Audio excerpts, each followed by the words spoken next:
Hello everyone, welcome back to my channel, or welcome if you are new. In today's video, I'm going to be going through all the books that I read in February.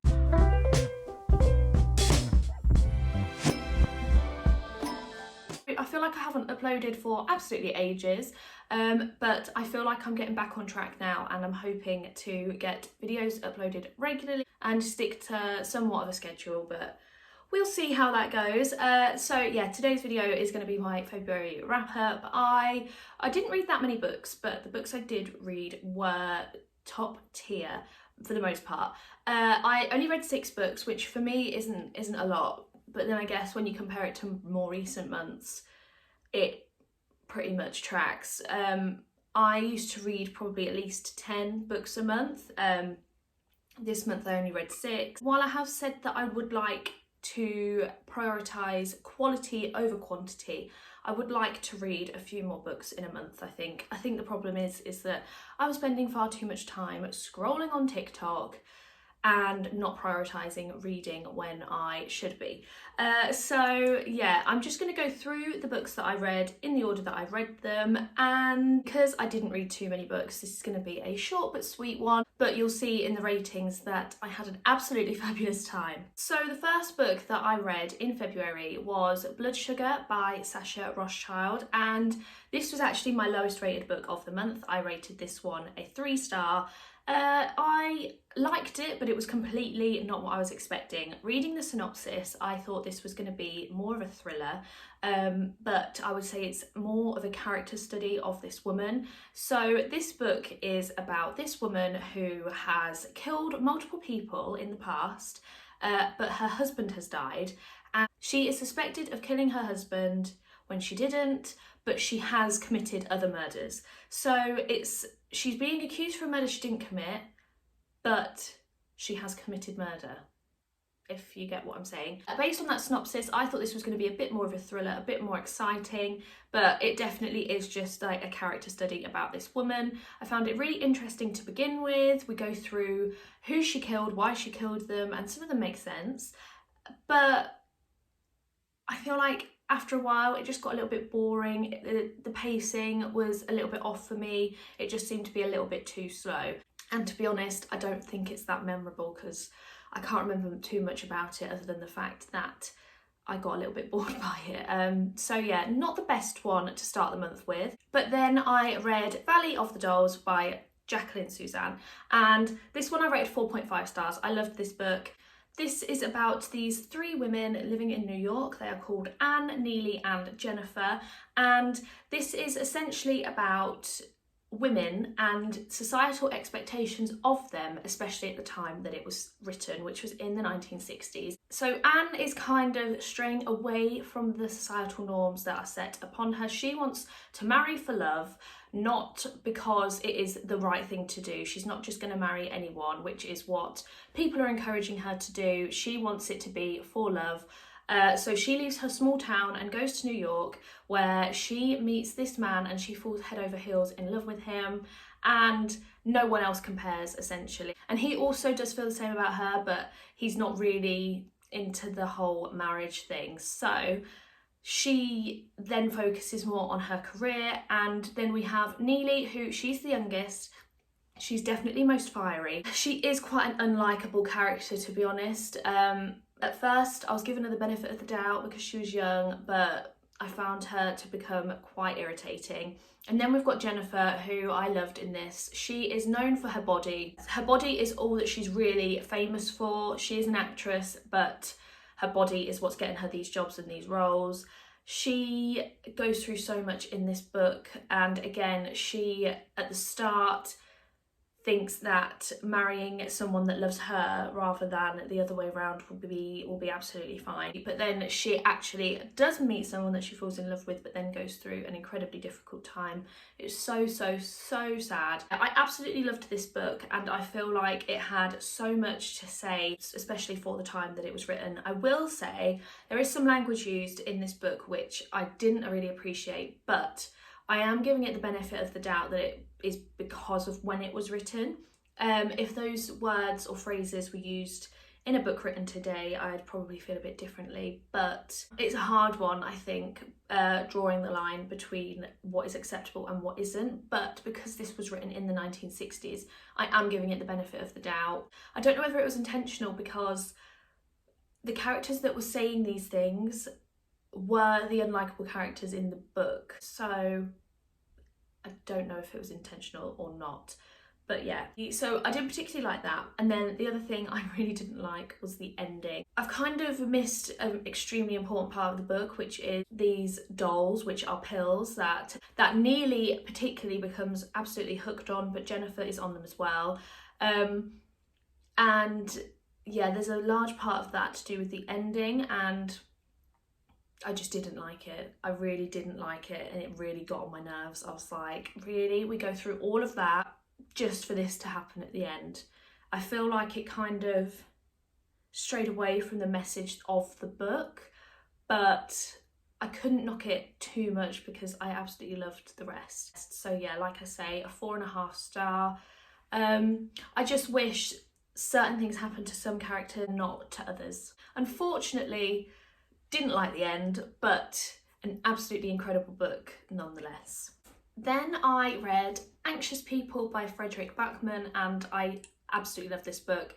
I am not sure yet, but I'm thinking this might be my favourite of the year. I still haven't decided between this and Early Morning Riser, but this was absolutely incredible, absolute 5 star. I loved it. So in this book, we are following this hostage situation essentially. So we have this bank robber at the beginning of the book who runs away from the police and goes into this open apartment where there is an open house viewing of this apartment. And so all these viewers are held hostage. We've got these 2 couples, we've got these 2 women who are having a baby, we've got an older couple, we've got an old lady, and we've got this woman that doesn't really seem to belong there. She is very wealthy, and it just doesn't seem right that she's viewing this apartment in particular. We also follow the police officers in here, and so many of the characters link together in ways that you do not expect, and these little plot twists keep coming throughout the novel, and it's like, oh wow, like this character links with this one because of this. And I thought that it was going to be that every single character in this was linked, and I was thinking, how are they going to make this work? But it's not the case. There are a few connections in there which I appreciated and surprised me, but not everyone is connected. And the thing I loved the most about this book is that it really questions your judgment. So for example, one of the main plot twists in this is actually very simple, and I was in the hairdressers reading this and I had to stop myself from gasping out loud because I was completely shocked. And like I say, it was very simple and very cleverly done, and I was gobsmacked. I was like, oh my god. And I think it is all to do with personal judgments that you have for people. And another example of this is certain characters will start talking and saying stories about their partner, for example. So there's this man in the book called Roger, and he seems like a really grumpy old man, and his wife is telling a story about him, and you think, oh, like, here we go, he is a really annoying man, he's got all these awful opinions, and you think that it's going to be like, oh, I just don't want to hear this. And then the chapter will end, and then in the next chapter that story will carry on, and it will completely flip what you were thinking on its head, and the reason why certain things were said or done by this character Roger, for example, were for completely different reasons than you thought, and they aren't bad at all. And I was just like, oh my god.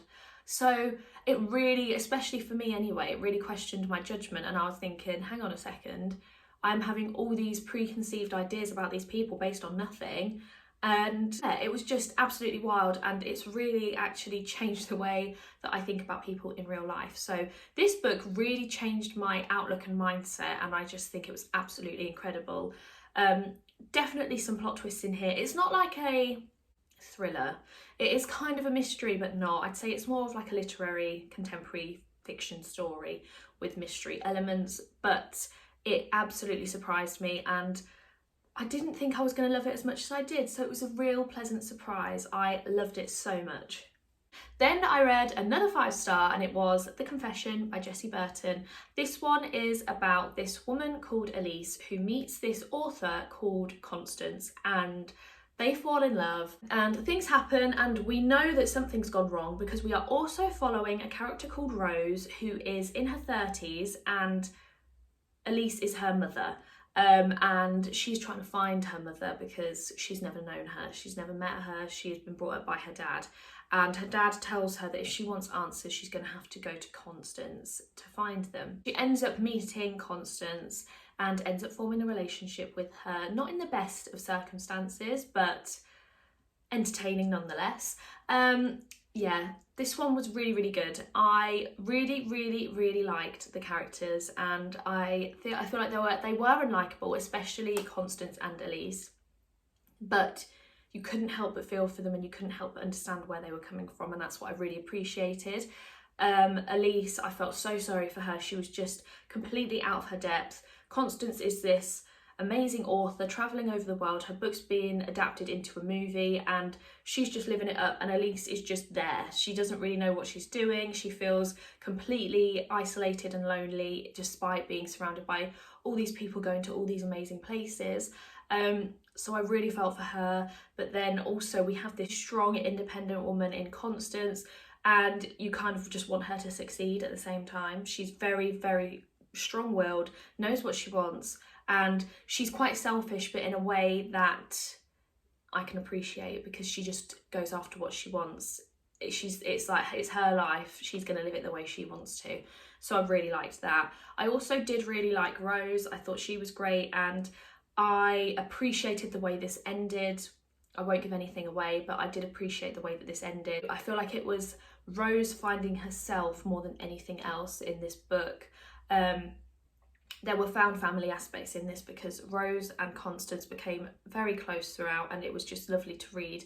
And yeah, I really, really enjoyed this one. I loved the writing. One thing I thought when I was reading this, and I feel like this is like the biggest compliment you could ever give an author, is that when, or if, hopefully when, I write a book of my own, I want the writing and the book to be like this.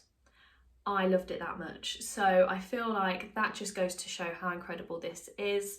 And yeah, an absolute 5-star. Loved it, loved it, loved it. If you do enjoy Seven Husbands of Evelyn Hugo, and it's more for the fact of the character of Evelyn and the back and forth, because we're going back to the 80s and present day, then definitely pick this one up. I would highly recommend it. We've got another 5-star. I wasn't lying when I said that this was a great reading month, and it is Finding Me by Viola Davis. This woman is absolutely incredible. I love her, and I loved her before I read this book, and I love her even more now. I think she's absolutely incredible. I have seen interviews that she has done in the past where she has spoken briefly about her life, and I knew that she had gone through some awful things in life, and I knew she didn't have the best childhood, but I was not expecting how harrowing this would actually be. She has been through so much, and the way she tells the story is just, it's amazing. You feel like she is in the room sharing the story with you. It's that personal, that intense, and yeah, she is just an incredible woman. To be where she is today after what she has been through is a testament to the woman that she is. She is just absolutely amazing, and I would recommend this to anyone. Even if you've not watched anything she's been in, I would recommend this because it's outstanding. Yeah, I absolutely adore her, and she's been through it, and it was just so sad, but it was great. I absolutely loved this. Yeah, it's just made me love her even more. It was fantastic. As I said, it was going to be a short but sweet wrap up because I'm at the last book already. So the final book that I read in February was The Year of the Witching, and this is like a horror fantasy blend, and I would describe it as a witchy Handmaid's Tale. In this one we follow Emmanuelle, and she is living in this town called Bethel, and it's an awful place to live, let's just say that. When she was born, her mum died during childbirth, and her mum was in love with this man who was from a different place, and he is a different race as well, and he was burned at the stake. So Emmanuelle has no parents, she lives with her grandparents, and this town is essentially full of men who get what they want. They abuse women, there's domestic violence, there is paedophilia essentially in this book as well. They just get what they want, and they are known as the prophets. The main prophet has many wives, and Emmanuelle meets Ezra, who is the next prophet in line, and I absolutely loved Ezra. I thought he was lovely. But yeah, Emmanuelle's mum was associated with witches and witchcraft when she was pregnant and when she was in love with this man who was Emmanuelle's dad. And for that reason, people have their opinions about Emmanuelle and about her mother. And it's hard to talk about this without spoiling it, to be honest, because I typically don't really read fantasy, and I feel like it's hard to talk about it without telling you exactly what's going on, and I feel like you should go into this not really knowing too much.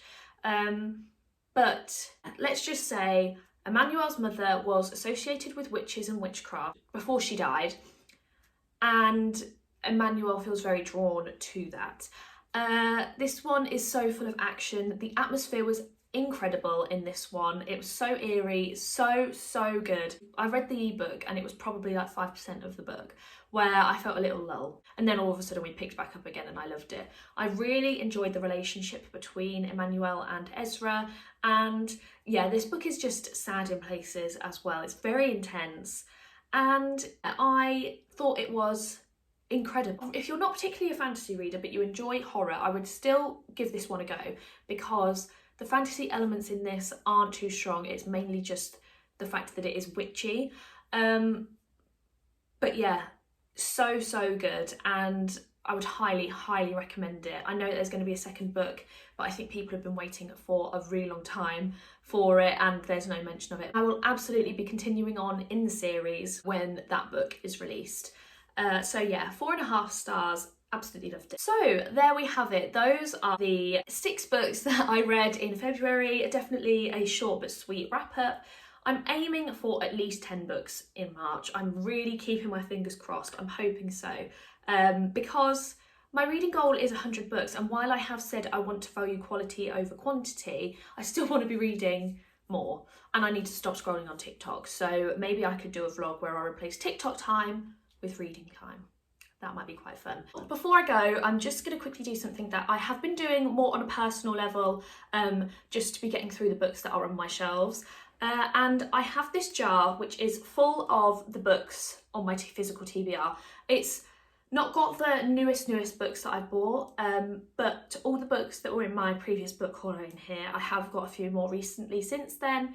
They're not in here yet, but I'll probably put them in once I've filmed my next book haul, whenever that is. So what I do with this is I usually pull out one of these every month, because I don't like to set full on TBRs because I don't stick to them.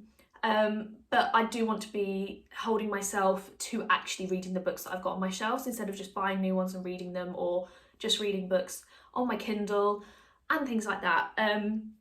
So what I do is I pull a book out and I have that month to either read it or I get rid of it. I feel like it's a really good way of figuring out what books I actually want to read and books that I'm just ready to get rid of. So I thought at the end of my wrap-ups I will just quickly open this and pick one out and show you, so then I can hold myself accountable, because there's no stopping me from just picking one out and then not reading it and just keeping it anyway. So I thought it'd be more fun if I do this with you guys. Last month, and you'll see that I haven't featured it in here, last month I pulled out Jane Eyre, but I have started it. So I'm counting it that if I started it, that counts too. I don't have to read the whole book, I just have to have at least started it. But I started Jane Eyre, and that is for a vlog that I'm really excited about. So yeah, let's just get straight into this one, and I'm going to show you. It's quite full. I might need a new jar, to be honest. Let's go with that. Some of these are going to be ones that I have read already. I don't go through this and sort it. So this might be upside down. The Split by Sharon Bolton. Here it is, The Split by Sharon Bolton. I'm guessing it is just a domestic thriller, and I'd say I'm pretty much in the mood for reading one of these, so I'm definitely going to give it a go, and I will let you know in my March wrap-up how I get on with this one. And thank you so much for watching this video. I am hoping to be more consistent with my uploads, so thank you so much for sticking with me, and I will see you in the next video. Bye!